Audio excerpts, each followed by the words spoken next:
நான் வந்து பாதிக்கப்பட்ட பொண்ணோட அப்பாங்க.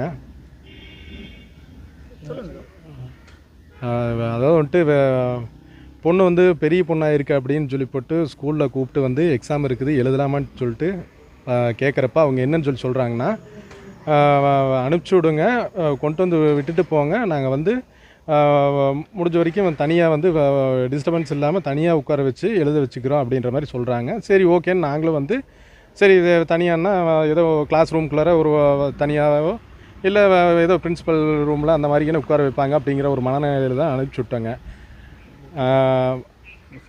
திங்கக்கிழமை அன்னைக்கு போயிருக்க அப்படியே ஒரு எக்ஸாம் எழுதுறதுக்கு. திங்கக்கிழமை போன அன்னைக்கு வந்து பார்த்திங்கன்னா தனிப்பட்ட முறையில் தனியாக ஸ்கூலோட ஒரு ஒதுக்குப்புறமாக உட்கார வச்சு எழுத வச்சுருக்காங்க.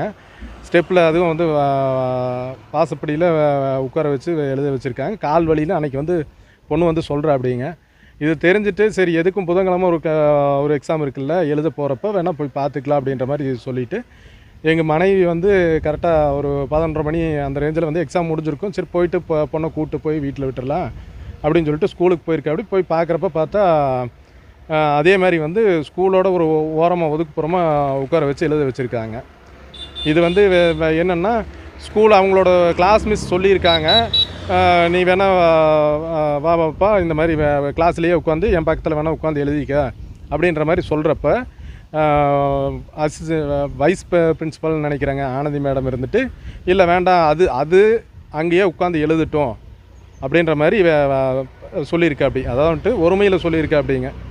இதை வந்து என்னோடய மிஸ்ஸஸ் வந்து கேட்குறப்ப வந்து என்னன்னு சொல்லிட்டாங்கன்னா, நீங்கள் ஸ்கூலில் வந்து இப்படியெல்லாம் பேசக்கூடாது அப்படி இப்படின்னு சொல்லி அனுப்பிச்சி விட்டாங்க. வீட்டில் எக்ஸாம் எழுதலைன்னா பரவாயில்லன்னு சொல்லிட்டு என்னோடய மனைவி வந்து கூப்பிட்டு வந்துட்டு அப்படிங்க சைன் பண்ணி கொடுத்து போட்டு கூப்பிட்டு வந்துட்டு அப்படிங்க.